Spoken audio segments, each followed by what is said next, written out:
You close the door behind you and head off to work.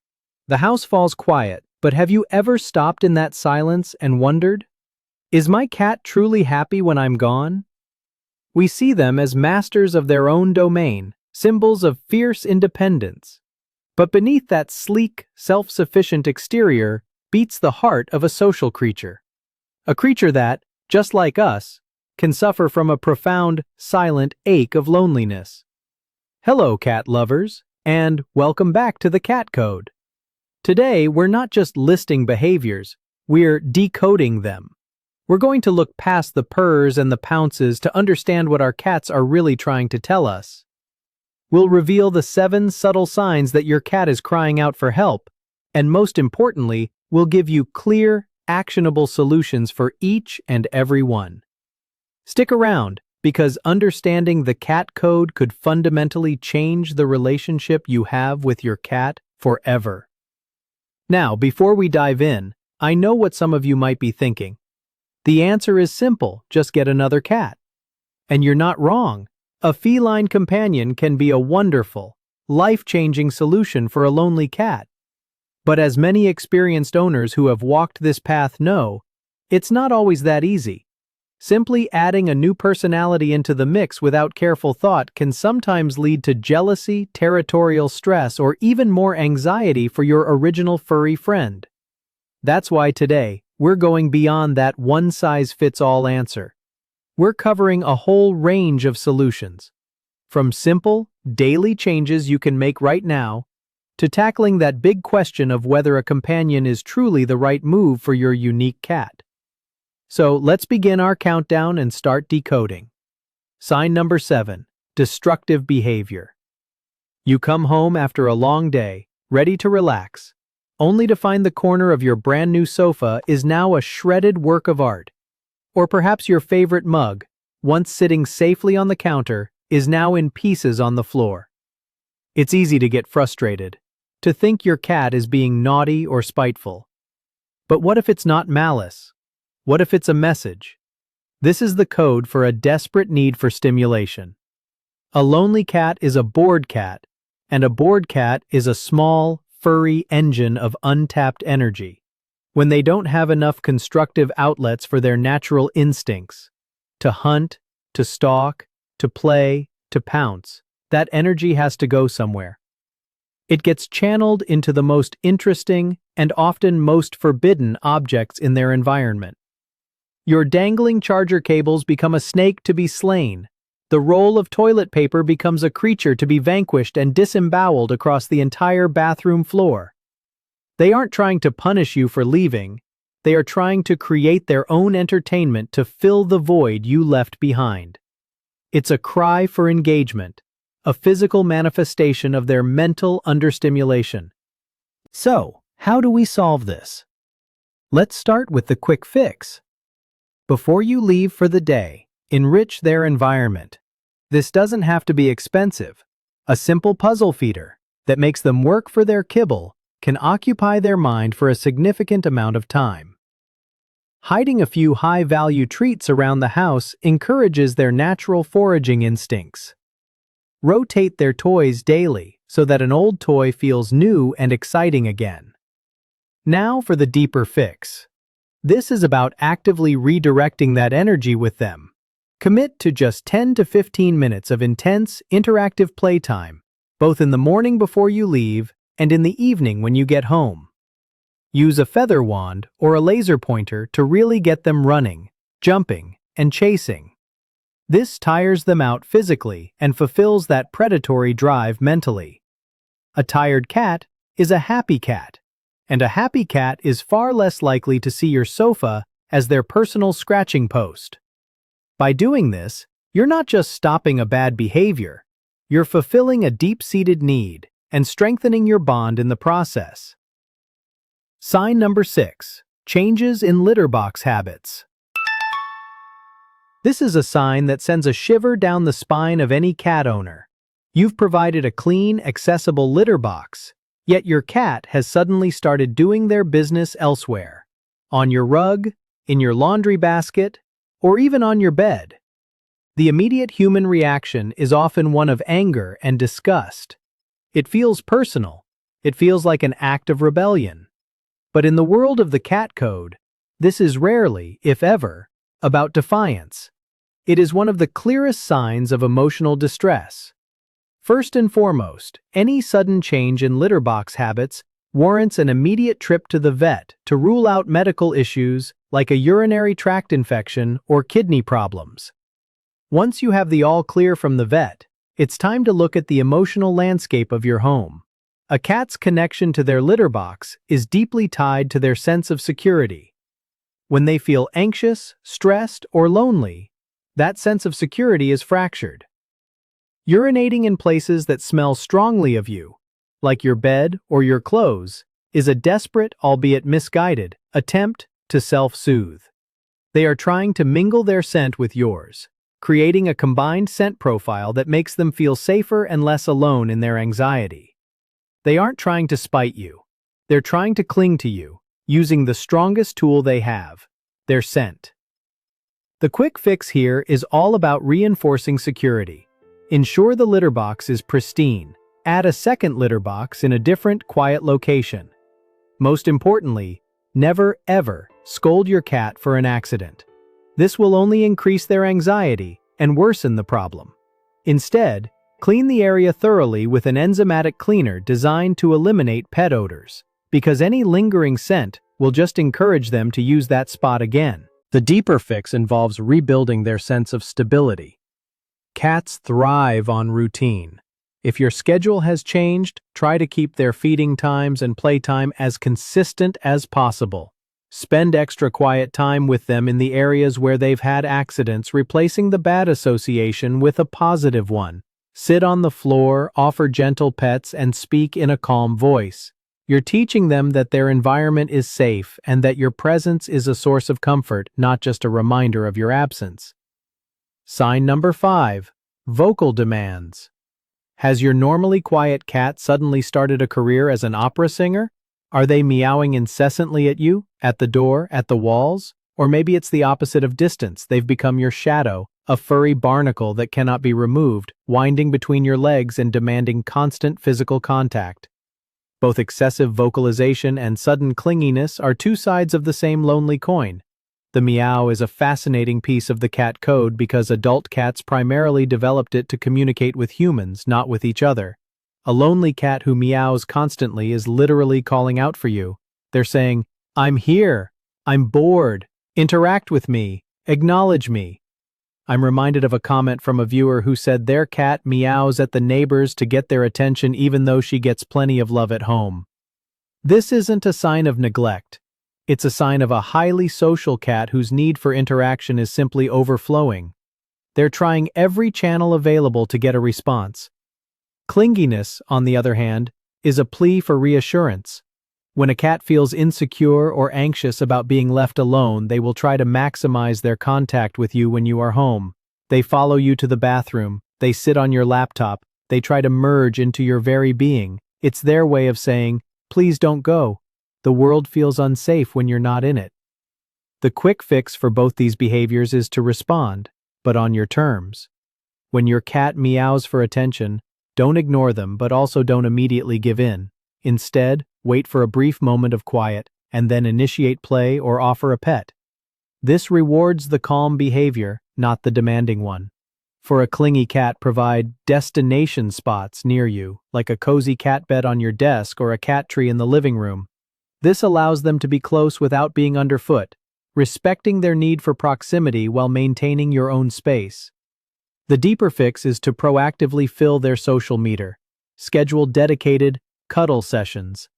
Before they even have a chance to get clingy or start meowing, initiate contact. Sit with them, groom them gently, talk to them. This preemptive attention can fill their cup, making them feel more secure and less desperate for constant validation. You are teaching them that they don't have to scream for your attention because they can trust that it will be given freely and lovingly. Sign number 4. Changes in appetite. Food is more than just fuel for our cats. It's a central part of their routine and a source of pleasure. So when their eating habits change dramatically, it's a huge red flag. This can go one of two ways: loss of appetite, or, surprisingly, a sudden increase in appetite. Both can be coded messages for loneliness. A cat who stops eating or shows disinterest in their favorite food is often expressing feelings of depression or anxiety, just like humans who lose their appetite when they're sad. A cat's emotional state is directly linked to its physical desires. The world can feel dull and uninteresting when they're lonely, and that includes the food bowl.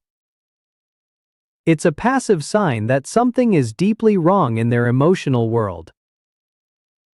On the flip side, you have the cat who starts eating ravenously, begging for food constantly, or putting on weight. This is often a sign of boredom. Eating becomes an activity, one of the few exciting events in an otherwise long and empty day. They aren't necessarily hungry. They're just looking for something to do. It's a form of stimulation that temporarily relieves the monotony of solitude. The quick fix starts at the food bowl. If your cat has lost their appetite, try making their food more appealing. Gently warming up their wet food can release the aroma and entice them. For the overeater, the puzzle feeder we mentioned earlier is your best friend. It turns mealtime from a 30-second gulp fest into a 15-minute brain game, satisfying their need for stimulation, not just their stomach. The deeper fix is to decouple the act of eating from the act of getting your attention. Many of us, with the best intentions, give our cats treats whenever they ask, just to show them love. This can inadvertently teach them that begging equals affection. Instead, create new rituals for bonding that don't involve food. When your cat comes to you, instead of reaching for the treat bag, reach for the feather wand. Start a grooming session. Engage them in a way that nourishes their mind and spirit, not just their belly. This helps restore a healthy relationship with food and reassures them that your affection isn't something they have to beg for. Sign number 3. Over-grooming. Grooming is a natural, healthy behavior for a cat. They are meticulous creatures. But there's a line between cleanliness and compulsion. When you start to notice your cat grooming obsessively, to the point where they are creating thin patches or even bald spots on their fur, this is a serious sign of psychological distress. The repetitive, rhythmic action of licking is self-soothing. It releases endorphins, which are natural pain relievers and mood boosters. A lonely or anxious cat will turn to this behavior to cope with their negative feelings. They are literally trying to groom their anxiety away. The most common spots for over-grooming are the belly, the inside of the legs, and the base of the tail, places that are easy to reach and where they can get into a trance-like state of licking. It's a private, quiet behavior, so you may not even notice it's happening until you see the physical evidence. It's a heartbreaking sign that your cat is carrying a heavy burden of stress when you're not around. The quick fix is to interrupt and redirect. When you see your cat starting to groom obsessively, don't scold them. Gently interrupt the behavior by tossing a soft toy in their direction or starting a game with a laser pointer. The goal is to snap them out of that compulsive state and offer their brain a more positive and engaging alternative. Pheromone diffusers, which release calming synthetic cat pheromones into the air, can also help to lower the baseline level of anxiety in the home. The deeper fix is a comprehensive stress reduction plan. This means enriching their vertical world. Cats feel safer when they can observe their territory from up high. A tall, sturdy cat tree placed in front of a window can provide hours of entertainment and a sense of security. It gives them a place to escape, to watch the birds, and to feel like the king or queen of their castle. By providing a rich, stimulating, and secure environment, you reduce the underlying anxiety that triggers the over-grooming in the first place.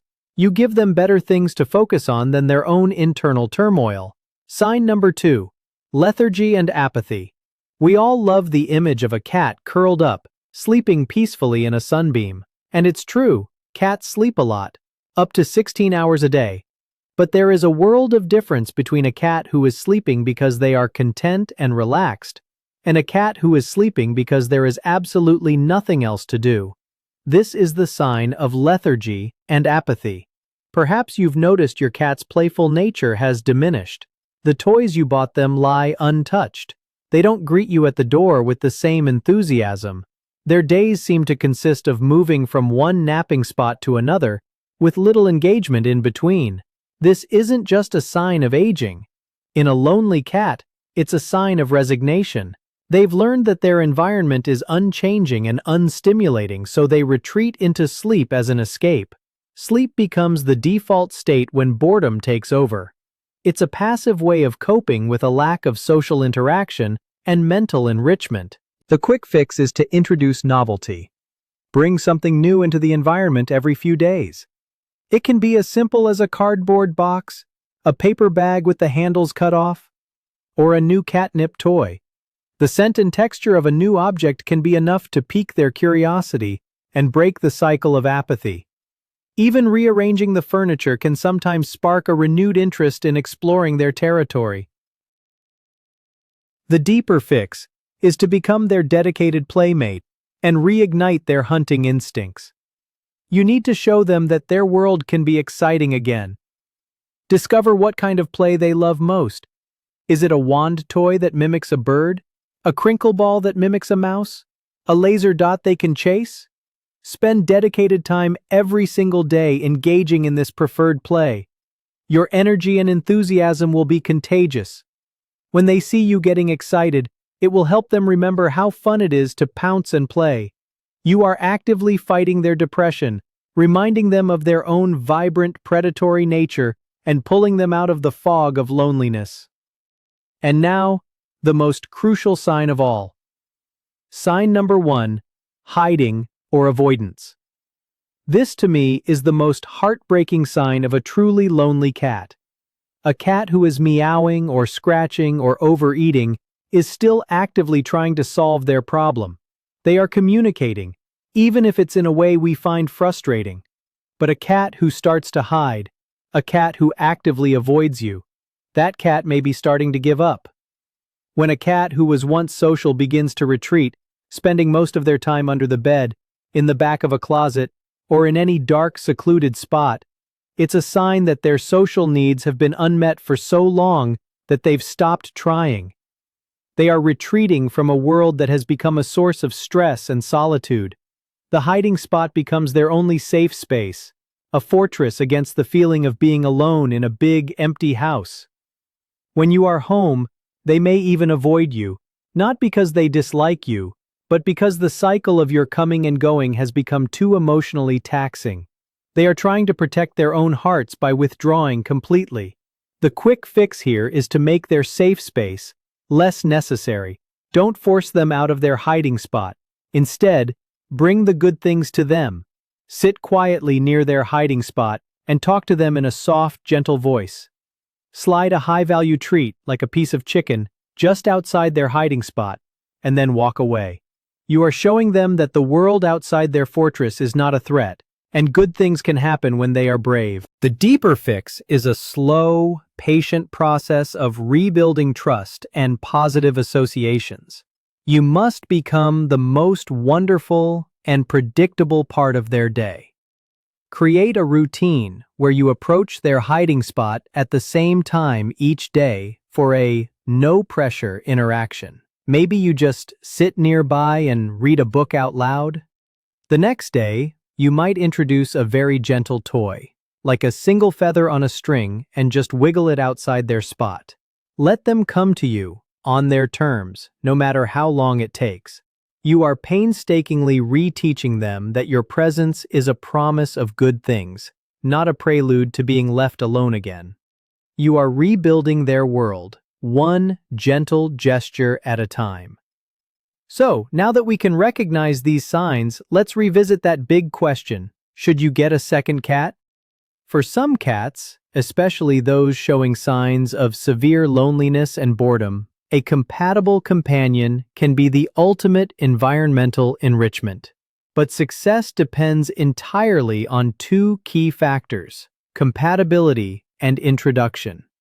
As some of our wisest viewers have pointed out in the comments, simply throwing two cats together can be a recipe for disaster. The ideal scenario is often adopting a bonded pair or two siblings from the same litter, as their relationship is already established. If you're introducing a new cat to your resident cat, think of yourself as a diplomat negotiating a peace treaty. It must be slow and patient.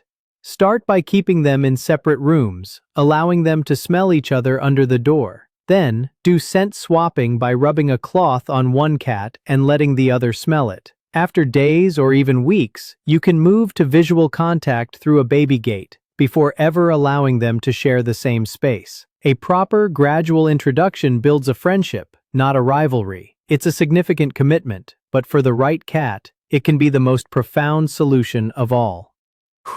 Recognizing these 7 signs isn't about making you feel guilty. Not at all. It's about empowering you. It's about being a great cat owner who is willing to listen, not just with your ears, but with your eyes and your heart.